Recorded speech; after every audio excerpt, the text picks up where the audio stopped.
Assalamualaikum warahmatullahi wabarakatuh. Kembali lagi bersama saya, nama saya Hadi Mulyadi, peserta Laksana CPNS tahun 2021 gelombang 10 kelompok 4 angkatan 60 Kabupaten Purwakarta. Di sini saya akan menjelaskan resume dari modul manajemen ASN. Sebelum apa itu manajemen kedudukan ASN. Kedudukan ASN yaitu adalah pegawai ASN berkedudukan sebagai unsur aparatur negara yang menjalankan kebijakan yang ditetapkan oleh pimpinan instansi pemerintah serta harus bebas dari pengaruh dan intervensi semua golongan dan partai politik. Ya. Jadi kedudukan ASN itu adalah menjalankan kebijakan yang ditetapkan oleh pimpinan atau pemerintah, bebas dari unsur partai politik. Terus yang selanjutnya apa itu peran ASN? Yaitu perencana, pelaksana, dan pengawas penyelenggaraan tugas umum pemerintah dan pembangunan nasional melalui pelaksanaan kebijakan dan pelayanan publik yang profesional, bebas dari intervensi politik, serta bersih dari praktik korupsi, kolusi, dan nepotisme.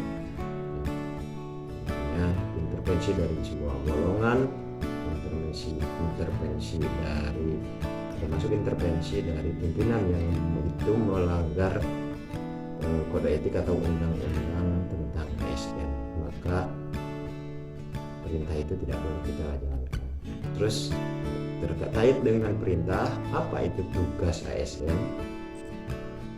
Yaitu melaksanakan kebijakan yang dibuat oleh pejabat pembina kepegawaian sesuai dengan ketentuan perundang-undangan dan memberikan pelayanan publik yang profesional dan berkualitas atau pelayanan primer, serta mempererat persatuan dan kesatuan negara kesatuan Republik Indonesia NKRI harga mati. Hak ASN, apa hak ASN itu? Yang pertama, gaji, tunjangan, dan fasilitas, itu hak ASN. Yang keduanya yaitu cuti. Yang ketiganya itu jaminan pensiun dan jaminan hari tua. Yang keempatnya itu perlindungan hukum, perlindungan kecelakaan, perlindungan kesehatan, dan lain sebagainya. Terakhir yaitu pengembangan kompetensi. Terus tugas ASN itu yang pertama itu setia dan taat pada Pancasila, Undang-Undang 1945, NKRI, dan pemerintah yang sah.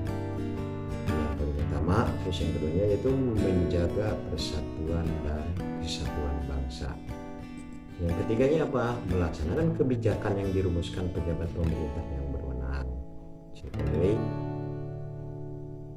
tonggak atau estafet kita kepada publik.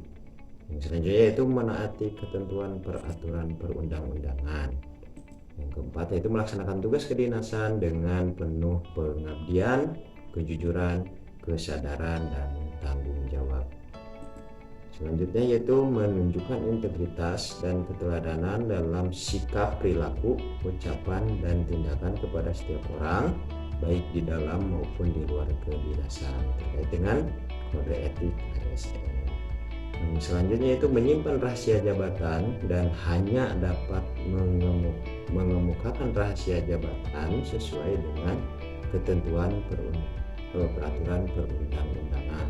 Dan yang terakhir, bersedia ditempatkan di seluruh wilayah negara kesatuan Republik Indonesia.